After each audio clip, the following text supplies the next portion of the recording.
Hello welcome to I four education. It's me Siraj KC. നമ്മൾ സെറ്റിലെ paper 1 റീസണിങ്ങിലെ ടോപ്പിക്കായിട്ട് നമ്മൾ വന്നിരിക്കുന്നത്.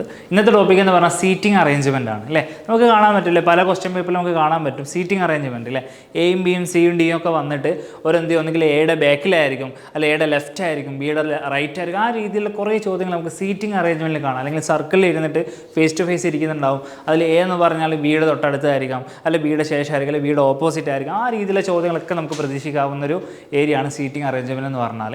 ഇപ്പോൾ സെറ്റിൽ നമുക്കറിയാം 120 ചോദ്യത്തിൽ മെയിനായിട്ട് റീസണിങ്ങിൻ്റെ ഏകദേശം ഒരു 10-15 വരെ ചോദ്യങ്ങൾ നമുക്ക് പ്രതീക്ഷിക്കാം. അതിലുള്ളൊരു ചോദ്യമാണ് സീറ്റിംഗ് അറേഞ്ച്മെൻറ്റ്. കോഡിങ്ങിൻ്റെ ഡീകോഡിങ്ങിൻ്റെ ക്ലാസ്സുകളൊക്കെ നമ്മൾ കണ്ടിട്ടുണ്ടായിരുന്നു. അതേപോലെ തന്നെ അടുത്താണ് സീറ്റിംഗ് അറേഞ്ച്മെൻറ്റ്, എങ്ങനെയൊക്കെയാണ് ചോദ്യങ്ങൾ വരിക എന്നുള്ളതാണ്. നമുക്കറിയാം ഇതിൽ വേറെ പ്രീവിയസ് ആയിട്ട് ഒന്നും പഠിക്കാനില്ല. എ റൈറ്റ് ഇരിക്കുമെങ്കിൽ ബി ലെഫ്റ്റ് ആയിരിക്കും എന്ന് ആദ്യം നമ്മൾ മുൻകൂട്ടി എക്സാം ഹാളിലേക്ക് പോകാനൊന്നുമില്ല. എക്സാം ഹാളിൽ നിങ്ങൾ എങ്ങനെയാണോ ക്വസ്റ്റ്യൻ കാണുന്നത് ആ സമയത്ത് നമ്മൾ എന്ത് ചെയ്യുക, സ്പീഡായിട്ട് എന്ത് ചെയ്യുക, ആ പറഞ്ഞ കാര്യങ്ങൾ ലോജിക്ക് ഉപയോഗിച്ച് ചെയ്യുക എന്നുള്ളത് മാത്രമേ ഉള്ളൂ. ഓക്കെ, അങ്ങനെയാണെങ്കിൽ നമുക്ക് നോക്കിക്കേ. ഇതാണ് ചോദ്യം. A P R X S Z are sitting in a row. ഒരു റോയിൽ എന്ത് ചെയ്യുന്നുണ്ട്, ഇത്ര ആൾക്കാർ ഇരിക്കുന്നുണ്ട്. 1 2 3 4 5 6 പേര് എന്ത് ചെയ്യുന്നുണ്ട്, റോയിൽ ഇങ്ങനെ ഇരിക്കുന്നുണ്ട്. എസും സെഡും എന്താണ്, സെൻറ്ററിലാണ്. Okay, A and P are at the end. എയും പിയും എൻഡിലാണ്. R is sitting the left of A. R എവിടെയാണ്, എയുടെ ലെഫ്റ്റിലാണ്. Who is to the right of P എന്നാണ് ചോദിച്ചത്. അപ്പോൾ നമ്മൾ എന്ത് ചെയ്യണം, ഒരു റോ വരയ്ക്കുക അല്ലേ.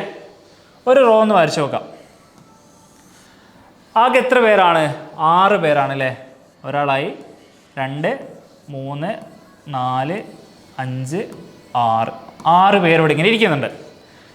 ഫസ്റ്റ് കണ്ടീഷൻ എന്തായിരുന്നു, എസ് സെഡും സെൻറ്ററിലാണ്. സെൻറ്റർ എന്ന് പറയുമ്പോൾ ഇതല്ലേ. അപ്പോൾ എസും സെഡും ഇവിടെ ഉണ്ട്. ഒന്നുകിൽ സെഡ് എസ് ആവാം, അല്ലെങ്കിൽ എസ് സെഡ് ആവാം. നമുക്ക് ഈ പറഞ്ഞ പ്രകാരം നമ്മൾ നീതി നോക്കാം. പിന്നെ എന്താ പറഞ്ഞേ, എയും പിയും എന്താണ്, 2 എൻഡിലാണ്. പിന്നെ കാര്യം പറഞ്ഞു, R is sitting the left of A. എയുടെ ലെഫ്റ്റിലാണ് ആർ എന്ന് പറഞ്ഞു. അങ്ങനെയാണെങ്കിൽ എ ഇവിടെ വരാൻ പറ്റൂലല്ലോ, കാരണം ഇവിടെ എ വന്നിട്ടുണ്ടെങ്കിൽ ലെഫ്റ്റിൽ ആരും ഇല്ല. അപ്പോൾ എ ഇവിടെ ആവില്ല. എവിടെ വരാൻ ചാൻസ് ഉള്ളൂ, എ ഇവിടെ വരാൻ ചാൻസ് ഉള്ളൂ അല്ലേ. മൂന്നാമത്തെ കണ്ടീഷൻ പറഞ്ഞത് എന്താ, 6 എയുടെ ലെഫ്റ്റ് ആണെന്നാണ് പറഞ്ഞത്. അപ്പോൾ എന്താണ്, എ ലാസ്റ്റിലായിരിക്കണം. അപ്പോൾ പി എന്തായിരിക്കണം, ഇവിടെ ഫസ്റ്റ് ആയിരിക്കണം. എയും പി 2 എൻഡിലാണ് നമുക്ക് തന്നിട്ടുണ്ടായിരുന്നു അല്ലേ. അപ്പോൾ എന്തായിരിക്കണം, എ ലാസ്റ്റിലും പി ഫസ്റ്റിലായിരിക്കണം. ആർ എവിടെ, R is sitting the left of A എന്നാണ് പറഞ്ഞത് അല്ലേ. ആർ എവിടെയുണ്ട്, ആർ ഇവിടെയുണ്ട്. Who is the right of P. പിയുടെ റൈറ്റിൽ ആരാന്ന് ചോദിച്ചു. റൈറ്റിൽ ആരാ, ബാക്കിയുള്ള ആരാണ് ഇവിടെ ഉള്ളത്, ബാലൻസ് എക്സ് ആണ് അല്ലേ. അപ്പോൾ എക്സ് ആണ് ഇവിടെ വരിക പിയുടെ റൈറ്റിൽ. അപ്പോൾ ഓപ്ഷൻ ബി ആണ് ഇതിന് ആൻസർ വരാം. എന്തേ ചെയ്തിട്ടുള്ളൂ, ഒരു റോയിൽ 6 പേരുണ്ട്. 6 പേരുടെ കണ്ടീഷൻസ് ഇവിടെ തന്നിട്ടുണ്ട്. എസ് സെഡും സെൻറ്ററിലാണ്, എയും പി 2 എൻഡിലാണ്. അപ്പോൾ നമുക്ക് എന്ത് ചെയ്യും, എയും പി 2 എൻഡിലാന്ന് പറഞ്ഞിട്ട് എ ഇവിടെ ഏതാനുള്ള ചാൻസ് ഉണ്ട്, പി ഇവിടെ ഏതാനുള്ള ചാൻസ് ഉണ്ട്. പക്ഷേ മൂന്നാമത്തെ കണ്ടീഷൻ നോക്കിക്കേ. മൂന്നാമത്തെ കണ്ടീഷൻ 6 എന്ന് പറഞ്ഞാൽ എയുടെ ലെഫ്റ്റ് ആണെന്ന് പറഞ്ഞിട്ടുണ്ട്. അപ്പോൾ എ ഇവിടെ ആണെങ്കിൽ ഇവിടെ ലെഫ്റ്റിൽ ആരുമില്ല. അപ്പോൾ നമുക്ക് എന്ത് ചെയ്യാൻ പറ്റില്ല, എയും പിയും അങ്ങനെ എഴുതാൻ പറ്റില്ല. അപ്പം പി ഇവിടെയും എ അവിടെ ആയിരിക്കണം. അപ്പോൾ 6 ഇവിടെ വരും. അപ്പോൾ പിയുടെ റൈറ്റ് എന്ന് പറഞ്ഞാൽ ആരാണ്, എക്സ് ആണ്. ക്ലിയർ ആണല്ലോ. ഓക്കെ, അടുത്ത ചോദ്യം. A B C D and E are sitting on a bench. A B C D E എവിടെ ഇരിക്കുന്നുണ്ട്, ഒരു ബെഞ്ചിൽ ഇരിക്കുന്നുണ്ട്. A is sitting next to B. A ബിയുടെ തൊട്ടപ്പുറമാണ്. C is sitting next to D. C എവിടെയാണ്, ഡിയുടെ തൊട്ടപ്പുറമാണ്. D is not sitting with E. D എവിടെ ഇരിക്കുന്നില്ല, ഇയുടെ കൂടെ ഇരിക്കുന്നില്ല. Who is sitting on the left end of the bench അല്ലേ. അപ്പോൾ നമുക്ക് എന്ത് ചെയ്യാം, ഒരു ബെഞ്ച് വരച്ചേക്കാം. ഇതാണൊരു ബെഞ്ച്. ടോട്ടൽ എത്ര പേരുണ്ട്, 1 2 3 4 5 5 പേരുണ്ട് അല്ലേ. 5 പേരുണ്ട്. എന്താ പറഞ്ഞേ, എ ഈ സിറ്റിംഗ്, എ ബിയുടെ ശേഷമാണ്, സി ഡിയുടെ ശേഷമാണ്, ഡി ഇയുടെ അടുത്ത് ഇരിക്കുന്നില്ല. പിന്നെ പറഞ്ഞു ഇ എവിടെയാണ്, left end of the bench. ബെഞ്ചിൻ്റെ ലെഫ്റ്റ് എൻഡിലാണ് ആരിയ്ക്കുന്നത്, ഇ ഇരിക്കുന്നതെന്ന് പറഞ്ഞു. അപ്പോൾ ഇ നമ്മൾ എഴുതി. ഓക്കെ, പിന്നെന്താ, C is on the second position from the right. റൈറ്റിൻ്റെ സെക്കൻഡ് പൊസിഷനിലാണ് ആരുള്ളത്, സി ഉള്ളത്. A is to the right of B and E. ബിയുടെയും ഇയുടെയും റൈറ്റിലേക്കാണ് ആരുള്ളത്, എ ഉള്ളത്. Okay, A is to the right of B and E. A and C are sitting together. എയും സിയും ടുഗെദറാണ്, ഒരുമിച്ചാണ് ഇരിക്കുന്നത്. അപ്പോൾ എ എവിടെ വരും, എ ഇവിടെ വരും. ഫസ്റ്റ് കണ്ടീഷൻ നോക്കിയേ, A is sitting next to B എന്ന് പറഞ്ഞത്. അപ്പോൾ ബി എവിടെ വരണം, ബി ഇവിടെ വരണം. ബിയുടെ തൊട്ടപ്പുറമാണ് ആയിരിക്കുന്നത്, എ ഇരിക്കുന്നത്. C sitting next to D എന്ന് പറഞ്ഞിട്ടുണ്ട്. സി എവിടെ ഇരിക്കുന്നുണ്ട്, സിയുടെ നെക്സ്റ്റ് ആണെന്ന് പറഞ്ഞിട്ടുണ്ട് അല്ലേ. സി ഇരിക്കുന്നത് ഡിയുടെ തൊട്ടപ്പുറമാണ്. അപ്പോൾ ഡി എവിടെ വരണം? ഇവിടെ ആയിട്ടാണ് ആര് വരേണ്ടത്?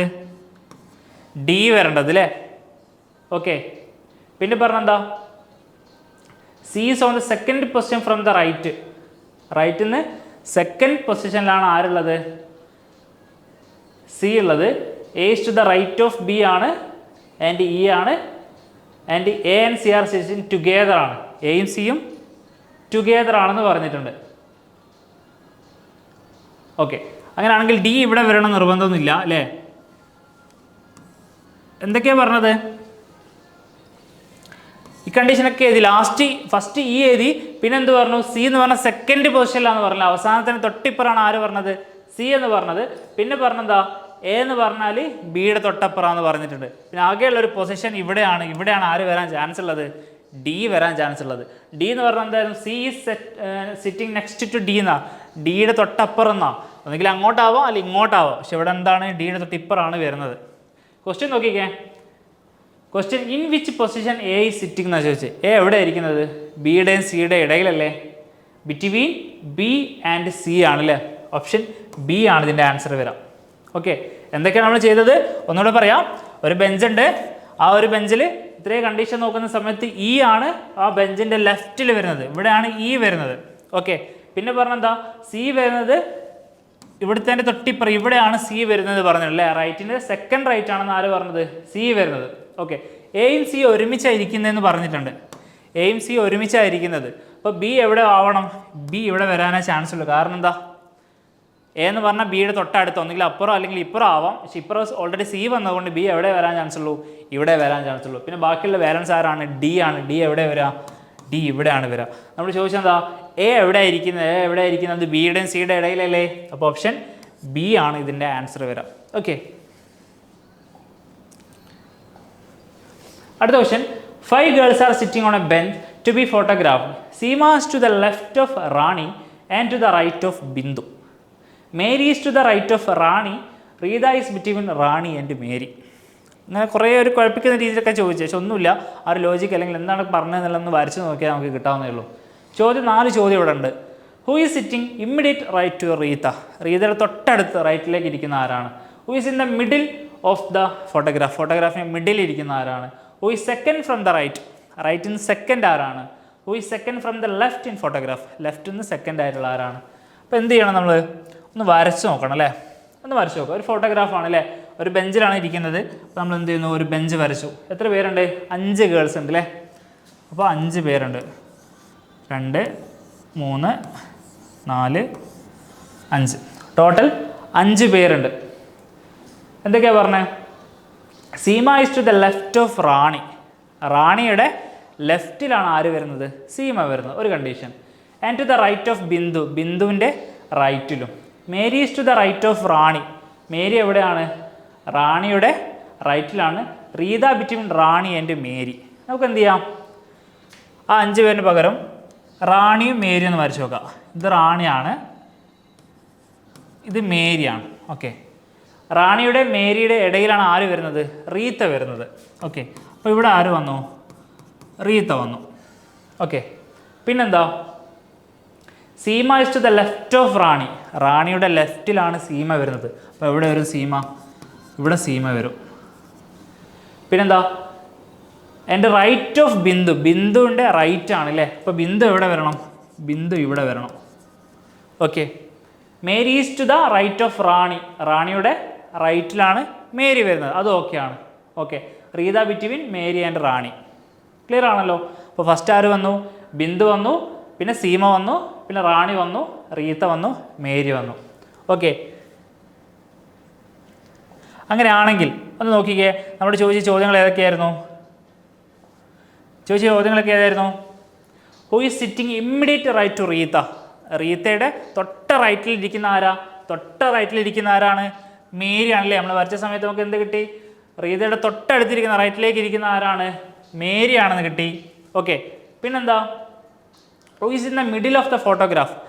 ഫോട്ടോഗ്രാഫിൻ്റെ മിഡിൽ ഫസ്റ്റ് ആരാണ്? ബിന്ദു ആണ്, പിന്നെ സീമയാണ്, പിന്നെ ആരാണ്? റാണിയാണ് അല്ലേ? അപ്പോൾ ഫോട്ടോഗ്രാഫിൻ്റെ മിഡിൽ വരുന്ന ആരാണ്? റാണിയാണ്. ഇവിടെ വരുന്ന ആരാണ്? മേരി ആണെന്ന് കിട്ടി. Who is the second from the right? റൈറ്റിൽ നിന്ന് സെക്കൻഡ് ആരാണെന്ന് ചോദിച്ചു. സെക്കൻഡ് ആരാണ്? റീത്ത അല്ലേ? അല്ലേ, സെക്കൻഡ് റീത്താണ്. നമ്മൾ നേരത്തെ വരച്ച പ്രകാരം സെക്കൻഡ് വരുന്ന റീത്തയാണ്. Who is second from the left photograph? ഫോട്ടോഗ്രാഫിന് ലെഫ്റ്റ് സെക്കൻഡ് വരുന്ന ആരാണ്? ആരാ വരുന്നത്? ലാസ്റ്റ് ഏതായാലും ബിന്ദു ആയിരുന്നു. ബിന്ദുവിന് തൊട്ടപ്പുറം വരുന്ന ആരാണ്? സീമ ആയിരുന്നു അല്ലേ. അപ്പോൾ ലെഫ്റ്റിൽ നിന്ന് സെക്കൻഡ് വരുന്നത് സീമയാണ്. അപ്പോൾ ഇങ്ങനെയാണ് നമ്മൾ അതിൻ്റെ ആൻസർ കിട്ടുന്നത്. ക്ലിയർ ആണല്ലോ? ഓക്കെ, അങ്ങനെയാണെങ്കിൽ അടുത്ത ചോദ്യത്തിലൊക്കെ പോവാം. 8 friends A, B, C, D and F, G and H are sitting in a circle facing the center. ഒരു 8 പേര് എന്ത് ചെയ്യുന്നുണ്ട്? ഒരു സർക്കിളിലായിട്ട് ഇരിക്കുന്നുണ്ട്, സെൻറ്ററിനെ ഫേസ് ചെയ്തുകൊണ്ട്. ഓക്കെ, അത് ശ്രദ്ധിക്കണം. സെൻറ്ററിനെ ഫേസ് ചെയ്യാന്ന് പറയുമ്പോൾ അവിടെ എന്ത് വരുന്നുണ്ട്? ലെഫ്റ്റ് റൈറ്റ് ഏതൊക്കെ നമുക്ക് മനസ്സിലാക്കാൻ വേണ്ടിയിട്ടാണ് കേട്ടോ. B sitting between G and D. ഒരു സർക്കിളാണ് അല്ലേ, ഒരു സർക്കിളിൽ ഇരിക്കുന്നുണ്ട്, സെൻറ്ററിനെ ഫേസ് ചെയ്തോണ്ടല്ലേ. അപ്പോൾ നമ്മുടെ ഇങ്ങനെ കാലും ഇങ്ങനെ വെച്ചിട്ടിരിക്കുകയായിരിക്കും, ഇവിടെ ഇങ്ങനെ കാലും നീട്ടിയിരിക്കുകയാണ്. ഓക്കെ, അപ്പോൾ സർക്കിളിലാണ്. എന്താ കണ്ടീഷൻ പറഞ്ഞേ? Be sitting between G and D. നമുക്ക് എന്താ പറയാം? ഇവിടെ ജി ആണ്, ഇവിടെ ഡി ആണ്. അങ്ങനെ ബി എവിടെയാണ്? ബി ഇവിടെയാണ് അല്ലേ. ബി എന്ന് പറഞ്ഞാൽ ജിയുടെയും ഡിയുടെയും ഇടയിലാണെന്ന് പറഞ്ഞു. H is third to the left of B. Left എവിടെയാ? നമ്മൾ സെൻറ്ററിനെ ഫേസ് ചെയ്തിരിക്കുമ്പോൾ ഇവിടെയാണ് സെൻറ്റർ വരുന്നത് അല്ലേ. അപ്പോൾ ഇതിനെ ഫേസ് ചെയ്തിരിക്കുമ്പോൾ ലെഫ്റ്റ് ഇങ്ങനെയാണ് പോവുക, റൈറ്റ് ഇങ്ങനെയും അല്ലേ. അപ്പോൾ ലെഫ്റ്റ് എങ്ങനെയാണ് വരുന്നത്? ക്ലോക്ക് വൈസിലാണ്, റൈറ്റ് ആൻറ്റി ക്ലോക്ക് വൈസിലാണ് വരിക. ഓക്കെ, അപ്പോൾ എച്ച് എവിടെയാണ്? Third to the left of B ആണ്. ബിയുടെ ലെഫ്റ്റിൽ നിന്ന് മൂന്നാമതെന്ന് പറയുമ്പോൾ എവിടെ വരും? 1, 2, 3 ആര് വരും? എച്ച് വരും. ഇവിടെ എച്ച് വന്നു. പിന്നെന്താ? And second to the right of A. എയുടെ റൈറ്റിൽ നിന്ന് സെക്കൻഡാ. റൈറ്റ് എന്ന് പറഞ്ഞാൽ എങ്ങനെയായിരുന്നു? ആൻറ്റി ക്ലോക്ക് വൈസ് ആയിരുന്നു അല്ലേ. അപ്പോൾ സെക്കൻഡ് എന്ന് പറയുമ്പോൾ എന്താ പറയാം? എ എവിടെയാണ് വരുന്നത്? ഇവിടെയാണ് എ വരുന്നത്. എയിൽ നിന്ന് സെക്കൻഡാണ് എച്ച് എന്ന് പറഞ്ഞു. ഇത്രയും കാര്യങ്ങൾ പറഞ്ഞു. പിന്നെന്താ? C sitting between A and G. C എവിടെയാണ്? എയുടെയും ജിയുടെ ഇടയിലാണെന്ന് പറഞ്ഞു. അപ്പോൾ എന്താണ്? സി ഇവിടെ വരാം. ഓക്കെ, എയുടെയും ജിയുടെ ഇടയിലാണ്. B and E are not sitting opposite. ബിയും ഈ ഓപ്പോസിറ്റ് ഇരിക്കുന്നതേ ഇല്ല. പിന്നെ അവിടെ ബാലൻസ് ആരൊക്കെയാണ് ഉള്ളത്? എ വന്നു, ബി വന്നു, സി വന്നു, ഡി വന്നു, ഇ വന്നു. ഇ വന്നിട്ടില്ല, ജി വന്നു, പിന്നെ ഇ എഫും ബാക്കിയുണ്ട് അല്ലേ. അപ്പോൾ ഈൻ്റെ കണ്ടീഷൻ പറഞ്ഞു ബിയുടെ ഓപ്പോസിറ്റ് അല്ല എന്ന് പറഞ്ഞു. അങ്ങനെയാണെങ്കിൽ ഇ എവിടെ വരാം? ഇ ഇവിടെയാണ് വരാം, എഫ് ഇവിടെയാണ് വരാം. ഇങ്ങനെയാണ് നമ്മുടെ സർക്കിൾ വരാം. ക്ലിയർ ആണല്ലോ? അപ്പോൾ അതിനെ ഒന്ന് റീ അറേഞ്ച് ചെയ്ത് നല്ല രീതിയിൽ വരച്ചൊരു സർക്കിൾ നമുക്ക് കാണാം. ഈ രീതിയിലാണ് നമ്മുടെ സർക്കിൾ ഉണ്ടാവുക. ബി എന്ന് പറഞ്ഞാൽ ജിയുടെയും ഡിയുടെ ഇടയിലാണ്. ഓക്കെ, പിന്നെ ബിന്ന് ലെഫ്റ്റ് മൂന്നാമതായിട്ടാണ് ആരിയിരിക്കുന്നത്? എച്ച് ഇരിക്കുന്നത്. എയുടെ റൈറ്റ് രണ്ടാമതായിട്ടാണ് എച്ച് ഇരിക്കുന്നത്. ബിയുടെ ഓപ്പോസിറ്റ് ഇ വന്നിട്ടില്ല. ഓക്കെ, അപ്പോൾ എന്താ? ഇ ഇവിടെ വരും, എഫ് ഇവിടെ വരും. അപ്പോൾ ഇങ്ങനെ ആയിരിക്കും അവർ ഇരിക്കുന്നുണ്ടാവുക. ചോദ്യം ഇതാണ്. Then which of the following statement is not correct എന്നാണ് ചോദിച്ചത്. എന്താ? E and C are sitting opposite each other. ഇയും സിയും ഓപ്പോസിറ്റ് ആണോ? ഇയും സി ഓപ്പോസിറ്റ് ആണ്. അപ്പോൾ ഇതിൻ്റെ കേസിൽ എന്താണിത്? ശരിയാണ് അല്ലേ. ഇതെന്താണ്? ഇതിൻ്റെ കേസിൽ ശരിയാണ്. പിന്നെന്താ? A sitting between C and F. സിയും എഫും അല്ലേ. എ എന്ന് പറഞ്ഞാൽ സിയുടെ എഫിൻ്റെ ഇടയിലാണ്. അപ്പോൾ നമുക്ക് എന്താ പറയാം? ഇതും ഇതിന് കറക്റ്റ് ആണെന്ന് പറയാം. പിന്നെന്താ? E sitting between F and D. എഫിൻ്റെയും ഡിയിലാണോ ഇ ഉള്ളത്? അല്ലല്ലോ, എഫിൻ്റെയും ഡിൻ്റെ അല്ല, അവിടെ ഒരു എച്ചും കൂടെ വരുന്നുണ്ടല്ലേ. അപ്പോൾ ഇതെന്താണ്? ഇതിൽ തെറ്റാണ്. C is third to the right of D. ഡിയുടെ റൈറ്റിൽ മൂന്നാമതായിട്ടാണ് ആര് വരുന്നത്? C is third to the right of D എന്ന് പറഞ്ഞല്ലേ. അപ്പോൾ ഡിയുടെ റൈറ്റ് എന്ന് പറയുമ്പോൾ 1, 2, 3 കറക്റ്റ് ആണ് അല്ലേ. അപ്പോൾ ഇതും ഇതിൽ കറക്റ്റാണ്. അപ്പോൾ ഇതിൽ തെറ്റായിട്ടുള്ള ഓപ്ഷൻ സി ആണ്. അപ്പോൾ നമ്മൾ ചോദിച്ചത് ഏതാണ് തെറ്റ് എന്നാണ് ചോദിച്ചത്. അങ്ങനെയാണ് നമുക്ക് എന്ത് പറയാം? ഓപ്ഷൻ സി ആണ് ഇതിൻ്റെ ആൻസർ എന്ന് പറയാം. ക്ലിയർ ആണല്ലോ? ഈ രീതിയിലാണ് എന്ത് ചെയ്യുന്നത്? സീറ്റിംഗ് അറേഞ്ച്മെൻറ്റിലുള്ള ചോദ്യങ്ങളൊക്കെ വരുന്നത്. ഓക്കെ, അപ്പോൾ സീറ്റിംഗ് അറേഞ്ച്മെൻറ്റ് ഏത് രീതി ചോദിച്ചാലും നമ്മൾ എന്ത് ചെയ്യുമെന്ന് വരയ്ക്കുക. ലൈനാണോ വന്നത്? ലൈൻ വരയ്ക്കുക. സർക്കിളാണോ വന്നത്? സർക്കിൾ വരച്ചിട്ട് എന്ത് ചെയ്യുക? അതിൽ പറഞ്ഞ കണ്ടീഷൻസ് ഒക്കെ എന്ത് ചെയ്യുക? ജസ്റ്റ് ഒന്ന് മാർക്ക് ചെയ്തിട്ട് നോക്കുക. അപ്പോൾ ചിലപ്പോൾ ഒരുപക്ഷെ സ്റ്റേറ്റ്മെൻറ്റ് തെറ്റാണെന്ന് ചോദിക്കാനായിരിക്കാം, അല്ലെങ്കിൽ ഒരുപക്ഷെ ഇന്ന സ്ഥലത്ത് ആരാണ് ഇരിക്കുന്നത് എന്നുള്ള ചോദ്യമായിരിക്കും. അപ്പോൾ ഏത് ഒരു ചോദ്യമാണെങ്കിലും എന്ത് ചെയ്യുക? ഇങ്ങനെ വർക്കൗട്ട് ചെയ്ത് പോകുക എന്നുള്ളതാണ്. അപ്പോൾ സെറ്റിലെ പേപ്പർ 1 റീസണിംഗ് എന്ന് പറഞ്ഞിട്ടുള്ള ടോപ്പിക്കിൽ സീറ്റിംഗ് അറേഞ്ച്മെൻറ്റിലെ മാർക്ക് നിങ്ങൾക്ക് ഉറപ്പായിട്ട് കിട്ടും ഞാൻ പ്രതീക്ഷിക്കുകയാണ്. കിട്ടണമെങ്കിൽ നിങ്ങൾ എന്ത് ചെയ്യണം? പ്രാക്ടീസ് ചെയ്ത് എന്ത് ചെയ്യുക? ക്വസ്റ്റ്യൻ ചെയ്യുക എന്നുള്ളതാണ്. അപ്പോൾ എല്ലാവർക്കും മനസ്സിലായെന്ന് വിചാരിക്കുകയാണ്. Okay, thank you, have A nice day.